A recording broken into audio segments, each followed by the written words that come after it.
Hello plant lovers, it is Matthew in Melbourne. Welcome you back to my channel. Thank you very much for finding me. And if you're new here, I grow cold, cool, intermediate orchids here in Melbourne, Australia, not Melbourne, Florida, although today it could be because it's hot, without a greenhouse or grow lights or humidifiers, just me and them either indoors or outdoors, or they're out of the pool.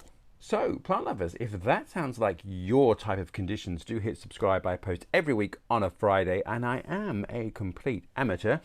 And these are my ramblings about trying to figure out what I could grow in Melbourne in my conditions and my relative success or not. Which kind of brings us to a half-half situation today. But look at that flower. Isn't it stunning? I will burst the suspense bubble and tell you exactly what it is. It is a Zygonisia Cynosure Blue Birds. And this little baby is a mega mix. Well, it's not actually. It's a hybrid between ultimately two species, but it's a little bit complicated in its genetic background. So it's essentially a cross between an orchid from the Amazon basin called Acacalis cyanea and two species of Zygopetalum, which also come from Brazil and that sort of part of the world. And they are Zygopetalum graminifolium and Zygopetalum maculatum. So they all met in beautiful harmony to create this extraordinary looking flower. So let me unravel perhaps what has been going on for me, other than to say, of course, firstly, it's flowering. Aren't we happy about that? And it is early summer here in Australia, and this has been open for a few weeks, and the spikes started to emerge in spring, so we can presume that that is its flowering cycle. But plant lovers, I got off to, well, not a rocky start, but as you can perhaps see, the plant isn't perhaps the most fabulous looking of things. It's a little bit manky, as they say. Not many leaves, but anyway, I bought it as a division in autumn of last year, and doing my research perhaps made a tactical error. Anyway, so let's just go back a step and just look at the two ancestor species and just see if that gives us a clue to the conditions it's going to love and perhaps where I may have gone wrong. But also perhaps we should also allude to the fact that this is commonly called a blue orchid, and I'm here to say once again, plant lovers, if that is blue, I'm the Aga Khan. It's purple. Actually, it's lilac. Or is it violet? But it's not blue.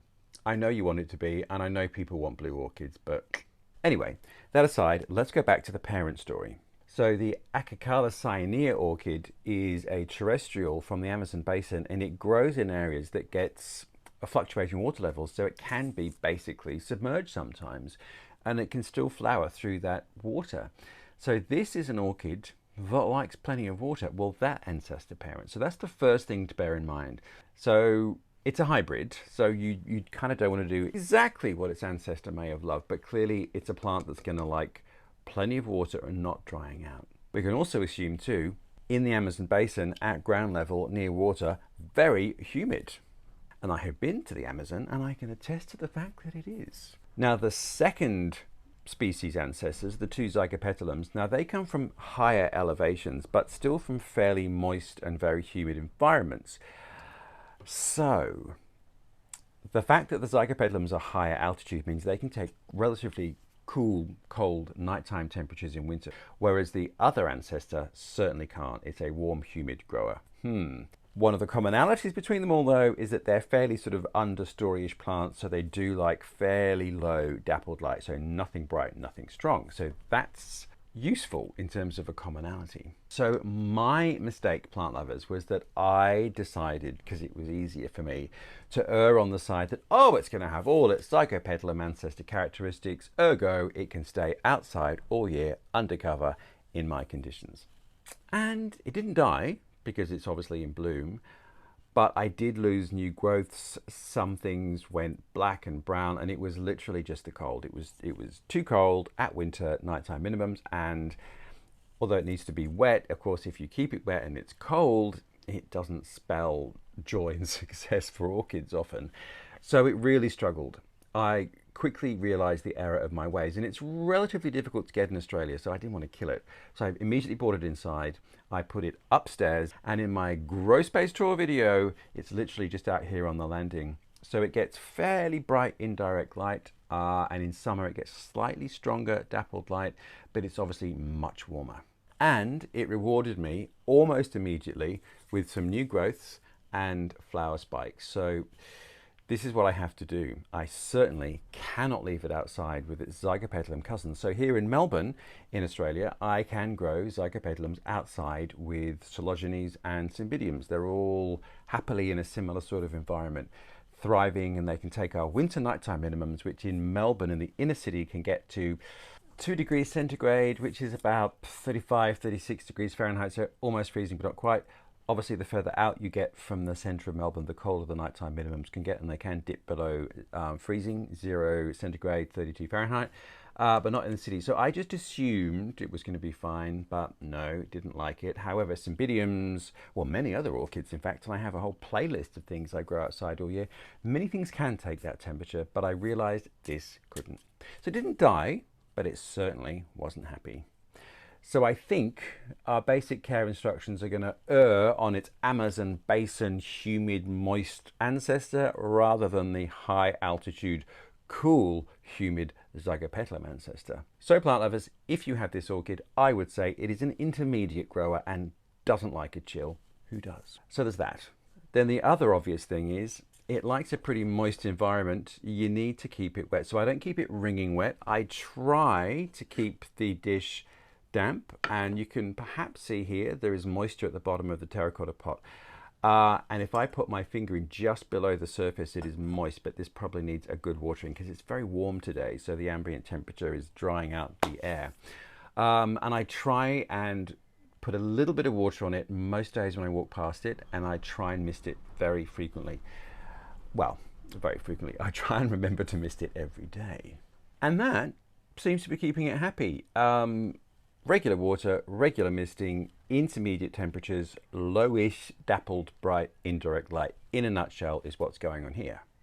Now, potting wise, I have also used the same potting mix that I use for Zygopetalums. Now, one of its ancestors is sort of moisty terrestrial, and the zygos are sort of opportunistic epiphytes, but often found in mossy nooks.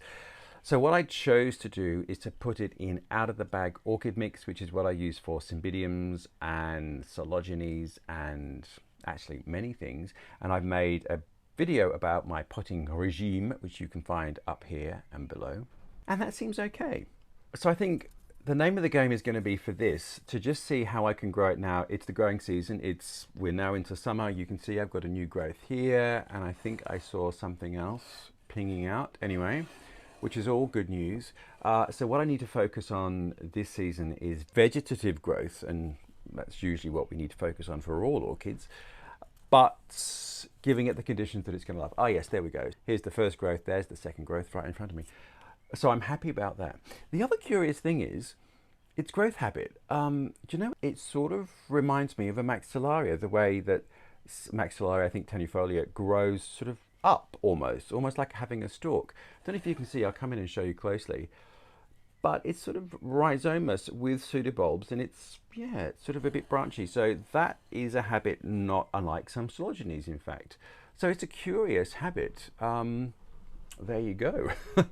Not so much like a Zygopetalum, I have to say. Fertilizer wise, I'm doing what I do with most things, which is there is slow release fertilizer in the mix, and it's a good point, I think, to get a 6-month slow release fertilizer. You can get them for 12 months, but you don't really want to be fertilizing your orchids in their quieter, or if they're a dormant type of orchid, dormant season. It's pointless and perhaps even dangerous. So 6 months is good because it's heat activated. It'll start releasing in spring all the way through until you get into autumn, and then stop because it's run out. Kind of good timing. So just check, and on the lid it will tell you, it will say 6 months or 12 months. So generic slow release fertilizer in the potting mix, and a topical application in spring. And then in the warmer season, so spring through summer into the beginning of autumn, I do give a liquid either fertilize or tonic treatment about once every 3 waterings, which is either an orchid specific fertilizer or a general liquid fertilizer, or something like worm juice, or a seaweed based liquid solution. And I always dial those down to a much lower dilution than is recommended. So 1/6, 1/8, 1/10 of what's recommended. And now the flowers, the famous blue flowers, which are very violet, as we can all see, I think. The other thing, plant lovers, and this is a common theme for me, wherever I've read about this orchid, and actually it's quite hard to find care instructions for this, so this is what I'm doing. I hope it's useful to you. It would totally depend on your climate as to whether my growing conditions are completely applicable, but the few things I have read about it say, what a wonderful spicy fragrance. Guess what? Nothing. Now, this is a running theme with me. Orchids that are famously fragrant for me tend not to be. So, a little bit cross. I actually am not. I don't care because the flowers are so beautiful. Look at that. If it were fragrant, it would be a bonus. Now, it's midday with a colourful orchid. It, generally should be switching on its fragrance during the day. Often, orchids that are pollinated by nocturnal insects or beasts are fragrant at night, so that could be an issue, but maybe I should smell this at night. It's a hybrid though, so anyway, it ain't fragrant. But the flower, look at the form. It's just the most beautiful shape, and I'm loving the petals, and the sepals sort of have this lilac, and I don't know what we could call that. It's almost like a pale lime base with the lilac coming out, and then the lip has this incredible, and I will say it, violet color to it. It's not blue, but it's a really, really beautiful orchid. Now, apparently, the bigger the plant gets, the more floriferous it gets, which you think is quite obvious, but this particularly so can have a couple of spikes per new growth.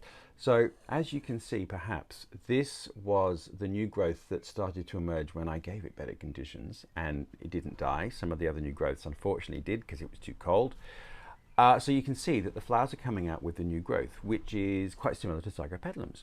So here we have another new growth, and here. So I'll be curious to see if we get a flower emerging with these new growths. I'm not sure, which would mean, if that's the case, that it could kind of flower at any point when it grows a new growth. We'll have to wait and see. It's going to be a work in progress for me to monitor that. So I think by looking at it, it's giving me the vibe of being a vigorous grower, as long as you don't give it the wrong conditions, where in fact it won't be vigorous, obviously, but it looks to me as though it's going to form quite a tangled heap. And any images that I've seen when I've Googled it, the plant is quite robust and it's covered in flower spikes. But then again, Google images of orchids always are covered in flowers, but reality is often a little bit different. However, I kind of like its drapey habit too. They're very elegant. So I'm looking forward to really giving this the right conditions this year and letting it go gangbusters and flower with more than one spike for me. So plant lovers, if anyone is growing this, do put your thoughts about its care conditions below, because this is a work in progress for me. I've realized I've made mistakes. I think I've corrected them, and it's looking healthy and it's growing well, and the new growths are maturing, it's flowered. So I think I may have got it right for me, but not easy to find care instructions. So if you're out there somewhere growing this, and the name is Zygonisia Cynosure Blue Birds, violet birds, purple birds, they're not blue, then do put comments below, because it'll be good to know what the collective care for this is wherever you're growing. Now I can see why it's called bluebirds even though they're violet, because it kind of does look like a bird that's sort of alighting or coming down to land, doesn't it? Very, very pretty. There we are, plant lovers. I'm really excited. I haven't killed it. And I'm kind of excited that it seems to be happy where it is and that things are looking good with new growth. So if I just focus on keeping it moist and misted with enough humidity around it, it should continue to thrive. So there we are, plant lovers. Another orchid that you might want to try and find if you've got similar conditions to me, or in fact a bit warmer, because it will probably do very well outdoors all the time in slightly warmer conditions. So in Australia, for example, if you were living in Sydney, I would say this orchid would do really well outdoors all year. So anywhere kind of subtropical in the world, you might be able to manage this as an outdoor orchid, undercover, a bit protected, but outdoors all year. Just a bit chilly in Melbourne for me, I have discovered. At night in winter. There we are, plant lovers. It is the 23rd of December, and if you do Christmas, that means tomorrow is Christmas Eve and the day after is Christmas. So plant lovers, a very happy Christmas. If you don't do Christmas, a very happy holidays. It is a good season just to decompress and to ponder what the new year might bring. So perhaps in a week's time, we will ponder what the new year has brought and will bring. But anyway, I hope this season finds you in sterling health. Happy to see what 23 will bring. It's been a bit of a year, hasn't it? I think, goodness, for many people and the world. Goodness me, as that iconic 90s song went, things can only get better. So from Zygonisia, the blue orchid that is in fact violet/purple, happy holidays, take care wherever you are. I hope the season brings you much joy and love, and I look forward to seeing you next week, which will be our pre-New Year special, although it's not a special, but anyway. Until then, take care wherever you are. I do post every Friday, so hit subscribe if you're interested in following my amateur continuing rambling journey, and I look forward to seeing you then. See you later.